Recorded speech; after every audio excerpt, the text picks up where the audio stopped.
When people hear the word startup, they often think of dazzling success stories. Companies like Airbnb, Stripe, or SpaceX that began as bold ideas and grew into global giants.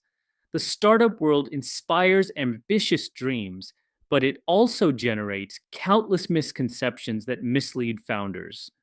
Many entrepreneurs walk into this journey with flawed assumptions, which ultimately push them toward preventable mistakes.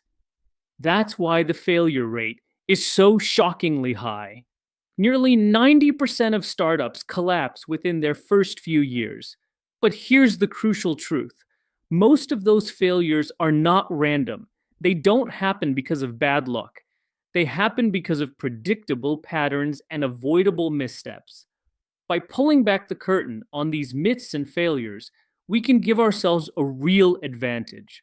Knowledge in this context becomes survival. The more clearly you understand the truth behind startup mythology, the more likely you are to avoid the traps that so many others fall into. Startups are powerful symbols of possibility. They invite us to dream big, to envision building something that could reshape industries, touch millions of lives, or even change the world. But alongside these big dreams comes a set of bigger misconceptions. Founders often mistake ambition for inevitability, assuming that passion alone will carry them through. In reality, the startup landscape is littered with broken dreams and abandoned products because ambition wasn't tempered with evidence and discipline. Let's face the statistics: 90% of startups fail. This is not a fluke, it's a consistent pattern. And when you look closely at the reasons, they are rarely surprising. Startups don't usually fail because of one catastrophic event. They fail for reasons that could have been anticipated: no market need, poor financial management, dysfunctional teams, and weak execution. These are not mysteries, they're red flags that repeat over and over. The takeaway here is that knowledge is an advantage. If you understand the myths and the common failure modes, you immediately increase your odds of survival. The founders who succeed are not the ones who avoid all mistakes. They're the ones who avoid predictable mistakes, the ones who turn challenges into lessons, and who adapt faster than their peers. Reality check: startups don't die from bad luck, they die from avoidable errors. One of the most common myths is the belief that a startup is simply a small business in its early days. The truth is that the two are fundamentally different. Startups are built for scalable growth, the kind of growth that expands exponentially without proportional increases in resources. They are designed to capture large markets, disrupt existing industries, and achieve rapid expansion. Small businesses, by contrast, focus on stability and consistency. They aim for steady revenue streams, often serving local or regional markets. The goal is not to reinvent industries, but to create dependable value for a known customer base. This distinction becomes especially clear when you consider the investment reality. Venture capitalists and accelerators are not in the business of funding local coffee shops or traditional service businesses. They back startups with scalable models that can deliver outsized returns. If you mistake your small business for a startup, you'll end up chasing the wrong kind of funding and adopting growth assumptions that don't match your actual business. The danger here is wrong expectations. When founders confuse the two models, may misalign their strategies. A bakery looking for venture capital is setting itself up for disappointment. A SaaS startup trying to operate like a stable local business is holding itself back from the scalability investors expect. Recognizing this difference is not about diminishing small businesses. They are vital to our economies. But startups are a different beast entirely, and confusing the two is a recipe for frustration and failure. Another deeply entrenched myth is the notion that you need a perfect idea before you can start a successful company.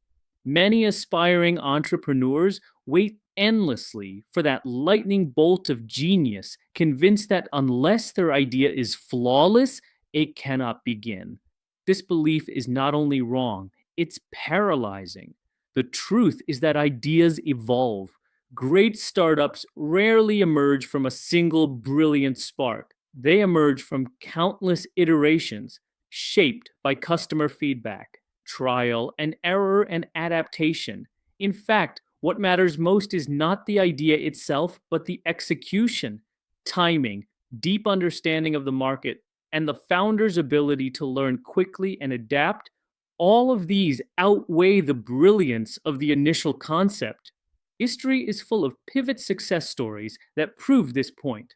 Slack began as a gaming company. When their original vision didn't work out, they realized that the internal communication tool they had built was far more valuable, and they pivoted to create what we know today as Slack.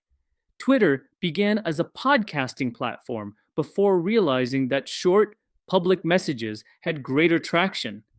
These stories remind us that the perfect idea is often discovered, not invented. Finally, it's customer validation that matters most. The best idea is not the one that looks clever on a whiteboard. It's the one customers are willing to pay for. If your idea is validated by behavior and payments, it's a winner, even if it wasn't perfect at the start. Perhaps the most dangerous myth of all is the belief that securing funding guarantees startup success. Many founders treat investment rounds as trophies, assuming that once the money is in the bank, success will naturally follow. But the hard truth is that funding only amplifies what you're already doing. It doesn't replace the fundamentals. Funding is a magnifier.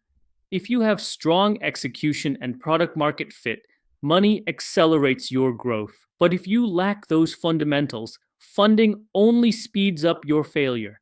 Money without discipline is like fuel poured on a fire that isn't lit. It simply burns away. There are countless famous failures that demonstrate this.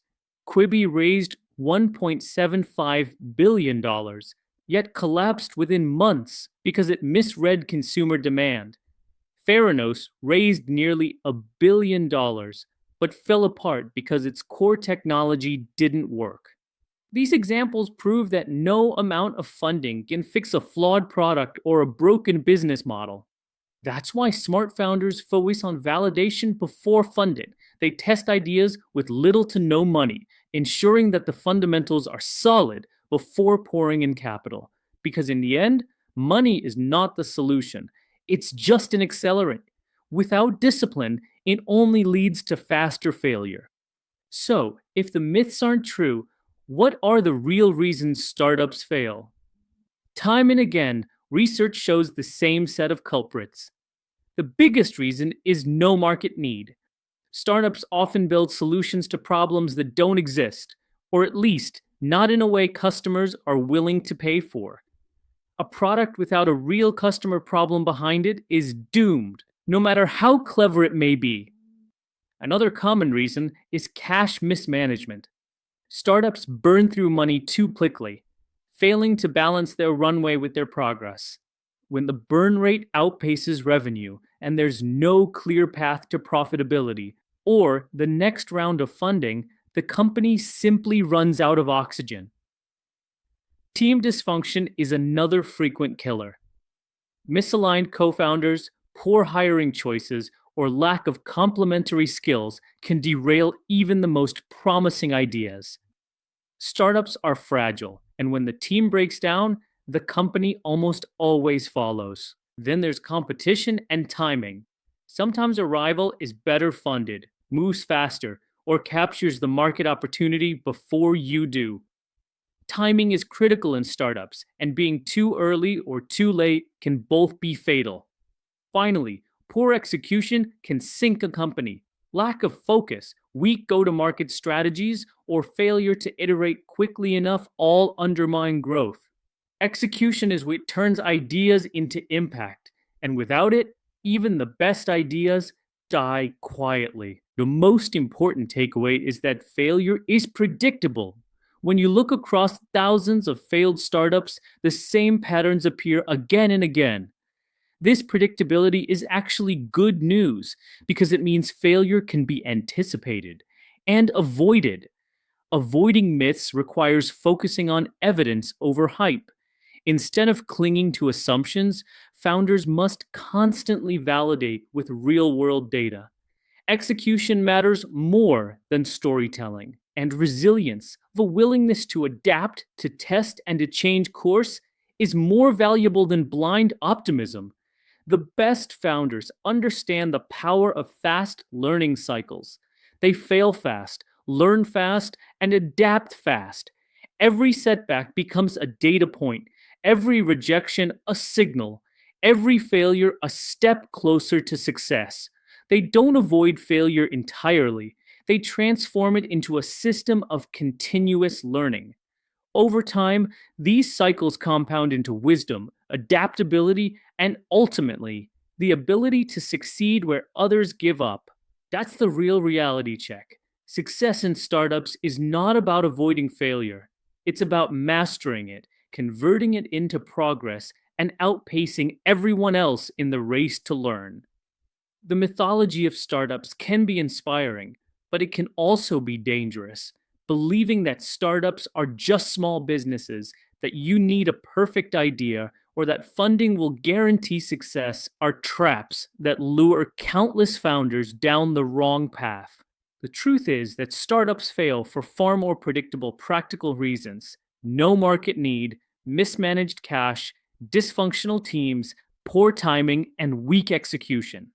But by understanding these patterns, founders can give themselves a survival edge. The journey's not about avoiding risk, it's about navigating it with clarity, evidence, and resilience.